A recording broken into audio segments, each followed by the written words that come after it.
അയ്യോ, ഇതെന്തോ ഇത്, റോഡാണോ കുഴിയാണോ? NS200 എടുക്കണോ ഇതെടുക്കണോ എന്ന് ചോദിച്ചു കഴിഞ്ഞാൽ ഞാൻ പറയുന്നത് നിങ്ങൾ കുറച്ചുകൂടെ ഒന്ന് പവർഫുൾ ആയിട്ടുള്ളൊരു വണ്ടിയാണ് നോക്കുന്നത്. അങ്ങനെയാണെങ്കിൽ നിങ്ങൾ ഹായ് ഗായ്സ്, എല്ലാവർക്കും പുതിയൊരു വീഡിയോയിലേക്ക് സ്വാഗതം. ഇന്നത്തെ നമ്മുടെ കൂടെയുള്ള വണ്ടി എന്ന് വെച്ചാൽ നമ്മുടെ പുതിയ N250 കേട്ടോ. അത്യാവശ്യം ഞാൻ നല്ലോണം കിതയ്ക്കുന്നുണ്ട്, വേറെ ഒന്നുമില്ല, ചെറിയൊരു ഓഫ് റോഡ് ഇറക്കിയിട്ട് വരിക. അതാണ് ഇതൊക്കെ ഇങ്ങനെ ഇരിക്കുന്നത്. നമുക്കിനി നേരെ വീഡിയോയിലേക്ക് തന്നെ പോകാം. ഫസ്റ്റ് നമുക്ക് ലുക്സിൽ നിന്ന് തന്നെ തുടങ്ങാം, എപ്പോഴും ചെയ്യുന്ന പോലെ തന്നെ. ഫസ്റ്റ് നമുക്ക് ഹെഡിൽ നിന്ന് തന്നെ തുടങ്ങാം. ഹെഡ് നോക്കുന്ന ടൈമിൽ MG ആയിട്ടൊക്കെ ഒരു സാമ്യം ഉള്ളതായിട്ടൊക്കെ നമുക്ക് തോന്നും അവിടെ ഇവിടെയൊക്കെ ആയിട്ട്. പക്ഷേ അത് ജസ്റ്റ് ഫോട്ടോയിൽ കാണുന്ന ഒരു ഇത് മാത്രമേ ഉള്ളൂ. ഇത് പക്ഷേ ഇന്ത്യയിലെ ഒരു പുതിയൊരു ഡിസൈൻ ലാംഗ്വേജ് ആയിട്ട് തന്നെ ഇത് കൊടുത്തേക്കുന്നത്. സസ്പെൻഷൻ നോക്കുന്ന ടൈമിൽ 37mm യൂസ്ഡ് ഫോർക്ക് ഇതിനകത്ത് വന്നേക്കുന്നത്.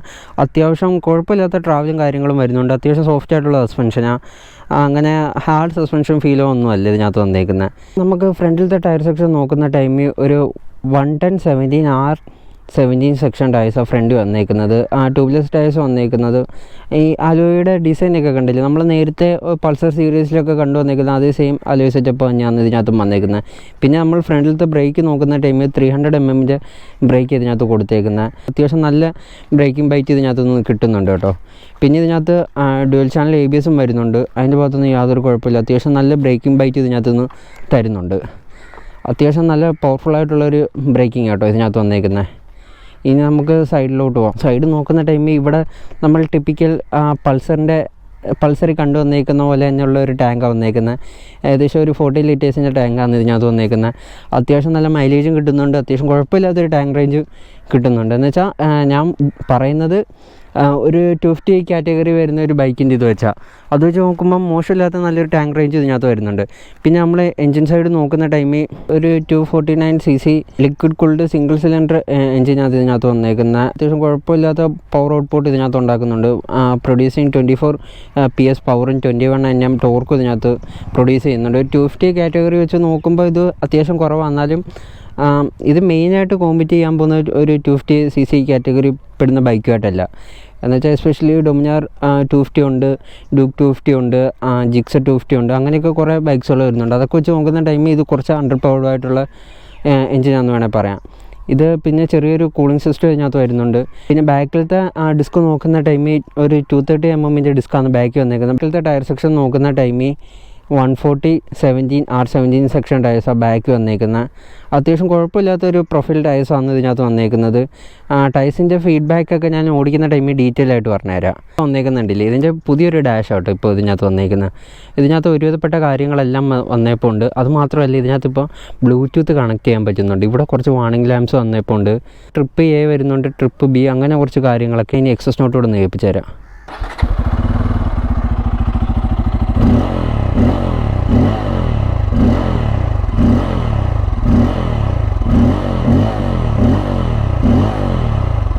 ഇതേ എക്സസ് നോട്ട് എങ്ങനെയുണ്ട്, കിടിലല്ലേ? അത്യാവശ്യം നല്ല രസമുണ്ട് കേട്ടോ എക്സസ് നോട്ടൊക്കെ കേൾക്കാൻ. നമുക്കിനി വണ്ടി ഓടിച്ചുകൊണ്ട് സംസാരിക്കാം. ഇതേ ഇവിടെ വെച്ച് കേട്ടോ നമ്മൾ വണ്ടി റിവ്യൂ ചെയ്ത സ്ഥലമൊക്കെ എങ്ങനെയുണ്ട്, കിടിലല്ലേ? കായലിൻ്റെ തീരവും ഒക്കെ നൈസാ. നമുക്കിനിയും വണ്ടി ഓടിച്ചുകൊണ്ട് സംസാരിക്കാം. വണ്ടി നമുക്ക് ഓടിക്കുമ്പോൾ കിട്ടുന്നൊരു ഫീലെന്ന് വെച്ചാൽ വണ്ടി ഭയങ്കര ലൈറ്റ് കേട്ടോ. ലൈറ്റ് എന്ന് വെച്ചാൽ അമ്മാതിരി ലൈറ്റ് വണ്ടിയാണ്. എന്നുവെച്ചാൽ ഇത് കണ്ടമാനം പവറോ കാര്യങ്ങളൊന്നും തന്നെ ഉണ്ടാക്കുന്നില്ല. ഒരു 250 കാറ്റഗറി വെച്ച് നോക്കുമ്പോൾ അത്യാവശ്യം ലൈറ്റ് വെയിറ്റ് ആയിട്ടുള്ള ഒരു വണ്ടിയാണ്. ഭയങ്കര സ്മൂത്ത് ആയിട്ടുള്ളൊരു വണ്ടി കേട്ടോ. അങ്ങനെ വൈബ്രേഷനോ കാര്യങ്ങളോ ഒന്നും തന്നെ നമുക്ക് അറിയുന്നില്ല. ഞാൻ അധികം ടോപ്പനിലേക്ക് നോക്കിയിട്ടില്ല. ഞാനൊരു ലോവർ RPMലും മിഡ് RPMലും ഉള്ള കാര്യമാണ് ഈ പറയുന്നത്. ഒരു ഹയർ RPMലേക്ക് പോകുമ്പോൾ വൈബ്രേഷൻ ഉണ്ടോയെന്ന് എനിക്കറിയത്തില്ല. ഇപ്പം ഒരു മിഡ് RPMലും ലോവർ RPMലും അധികം വൈബ്രേഷനോ കാര്യങ്ങളോ ഒന്നുമില്ല. വണ്ടി ഭയങ്കര സ്മൂത്താണ്, ഭയങ്കര ലൈറ്റ് വണ്ടിയാണ്. നമുക്ക് സ്മൂത്തായിട്ട് കൊണ്ട് നടക്കാൻ പറ്റുന്ന ഒരു വണ്ടിയാണ്. പിന്നെ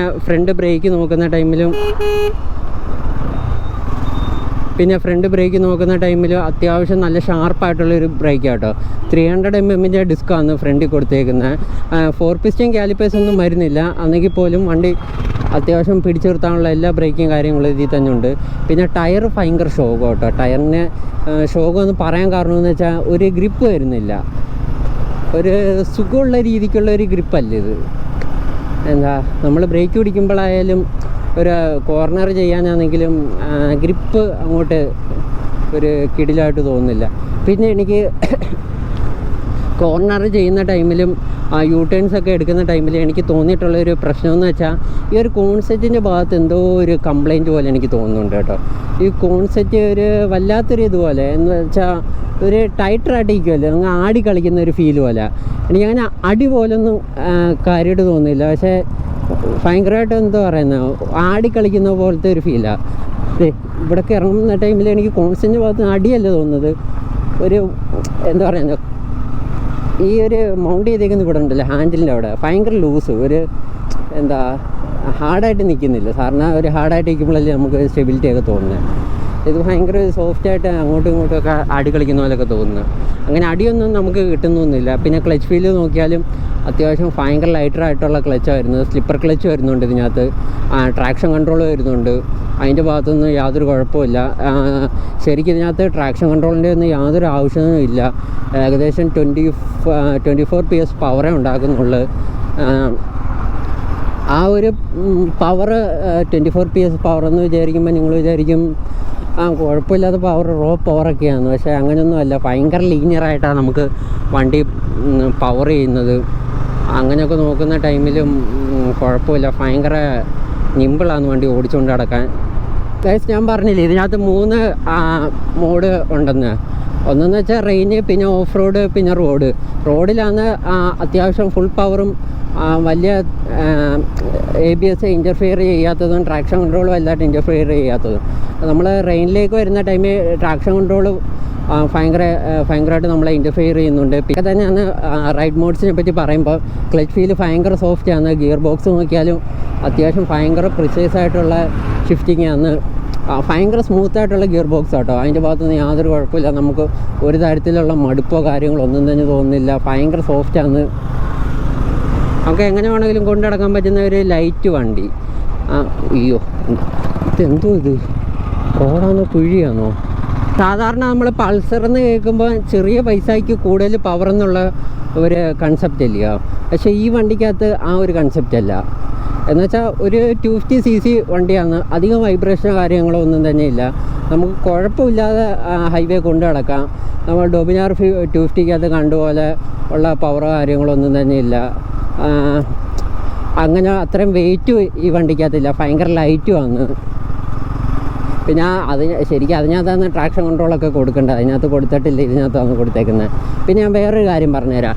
ഇത് നമ്മുടെ NS 200 എടുക്കണോ ഇതെടുക്കണോ എന്ന് ചോദിച്ചു കഴിഞ്ഞാൽ ഞാൻ പറയുന്നത്, നിങ്ങൾ കുറച്ചുകൂടെ ഒന്ന് പവർഫുള്ളായിട്ടുള്ളൊരു വണ്ടിയാണ് നോക്കുന്നത്, അങ്ങനെയാണെങ്കിൽ നിങ്ങൾ NS 200 എടുക്കുന്നത് കേട്ടോ നല്ലത്.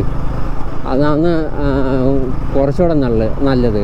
അതെന്ന് വെച്ചാൽ ഒന്ന് ആ ത്രോട്ടിൽ ഓപ്പൺ ചെയ്യുമ്പോൾ തന്നെ നമുക്ക് ആ ഒരു ഫീലും കാര്യങ്ങളൊക്കെ തോന്നും. പക്ഷേ ഇത് കണ്ടോ,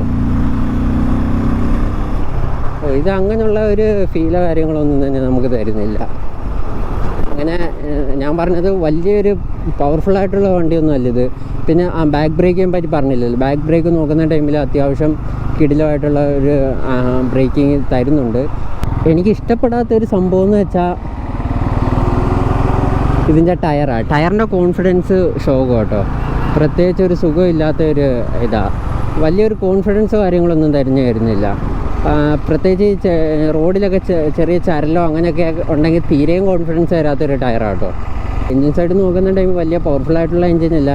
ഏകദേശം പ്രൊഡ്യൂസിങ് 24 PS പവറും 21 NM ടോർക്കും മാത്രമേ ഇതിനകത്ത് ഉണ്ടാക്കുന്നുള്ളൂ. നമുക്കത് കിട്ടുന്നതും മിഡ് RPMലാണ് അത് കിട്ടുന്നത്. എന്നുവെച്ചാൽ നമ്മൾ ബോട്ടമൻ നോക്കുന്ന ടൈമിൽ വലിയൊരു സുഖമുള്ള ബോട്ടമനൊന്നുമല്ല. പിന്നെ ഒരു മിഡ് RPM കുഴപ്പമില്ലാത്ത പവറും കാര്യങ്ങളൊക്കെ ഇതിനകത്ത് തരുന്നുണ്ട്. ഞാൻ ഇതിനകത്ത് ടോപ്പ് എൻഡൊന്നും അങ്ങനെ നോക്കിയിട്ടില്ല. പിന്നെ ഞാൻ നേരത്തെ ഈ വണ്ടി ഓടിച്ച ടൈമിൽ എൻ്റെ ഫ്രണ്ടിൻ്റെ ഒരു വണ്ടി ഉണ്ടായിരുന്നു. ആ ഒരു ടൈം എനിക്ക് ഓടിക്കാൻ കിട്ടിയ ടൈം ഏകദേശം ഒരു 110 അത്രയൊക്കെ എന്തോ ഉള്ള ഞാൻ ഇതിനകത്ത് എടുത്ത സ്പീഡ്. അത് കഴിയുമ്പോഴത്തേക്ക് വണ്ടി അങ്ങ് ഭയങ്കരമായിട്ട് സാച്ചുറേറ്റ് ആവുന്നുണ്ട്.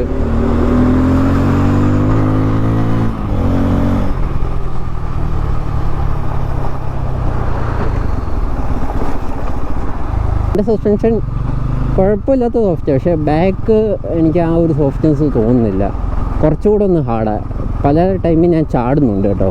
എനിക്ക് ഫ്രണ്ടിൽ നിന്ന് ഒരു തരത്തിലുള്ള ഡിസ്കംഫോർട്ടോ കാര്യങ്ങളൊന്നും തന്നെ കിട്ടുന്നില്ല. പക്ഷേ ബാക്കിൽ നിന്ന് വരുമ്പോഴാണ്, ബാക്കിൽ സസ്പെൻഷൻ വരുമ്പോഴാണ് പ്രശ്നം.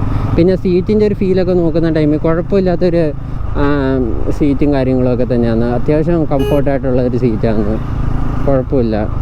പിന്നെ ഇതിനകത്ത് വരുന്നതെന്ന് വെച്ചാൽ ഒരു 5 സ്പീഡ് ഗിയർ ബോക്സാണ് വരുന്നത്, വിത്ത് സ്ലിപ്പർ ക്ലച്ച് വരുന്നുണ്ട്. ശരിക്ക് ഇവർക്ക് ഈ ഒരു വണ്ടിയുടെ ആവശ്യമില്ലായിരുന്നു. ഡൊമിനാർ 250 ഉണ്ട്, ഏറ്റവും one of the best 250cc bike എന്ന് വേണമെങ്കിൽ പറയാം അത്. എന്നുവെച്ചാൽ ആ ഒരു പ്രൈസ് റേഞ്ചിൽ. പിന്നെ ഇതിൻ്റെ എക്സോസ് നോട്ട് കേൾക്കാനൊക്കെ ഒരു രസമുണ്ട് കേട്ടോ, ഭയങ്കര രസമായിട്ടുള്ളൊരു എക്സോസ് നോട്ടാണ്, നല്ല രസമുണ്ട് കേൾക്കാനായിട്ട്, നൈസാണ്. അതിൻ്റെ ഭാഗത്തൊന്നും യാതൊരു കുഴപ്പമില്ല. ഞാനിപ്പോൾ ഒരു 4ാമത്തെ ഗിയർ ഒരു 28-30 സ്പീഡിലൊക്കെയാണ് പോകുന്നത്. അപ്പോഴൊന്നും നോക്കിങ്ങോ കാര്യങ്ങളൊന്നും തന്നെ ഇല്ല. അപ്പോൾ ഗൈസ്, ഇത്രയൊക്കെ തന്നെയുള്ളൂ നമ്മുടെ ഈ ചെറിയൊരു വീഡിയോ. നിങ്ങൾക്ക് വീഡിയോ ഇഷ്ടപ്പെട്ടെന്ന് വിചാരിക്കുന്നു. വീഡിയോ ഇഷ്ടപ്പെട്ട് കഴിഞ്ഞാൽ ലൈക്ക് ചെയ്യുക, ഷെയർ ചെയ്യുക, സബ്സ്ക്രൈബ് ചെയ്യുക, പിന്നെ ബെല്ലൈക്കൺ കൂടെ ഒന്ന് വയ്ക്കുക. നമുക്ക് അടുത്തൊരു വീഡിയോ ആയിട്ട് അടുത്ത ദിവസം കാണാം. അതുവരേക്കും ബൈ.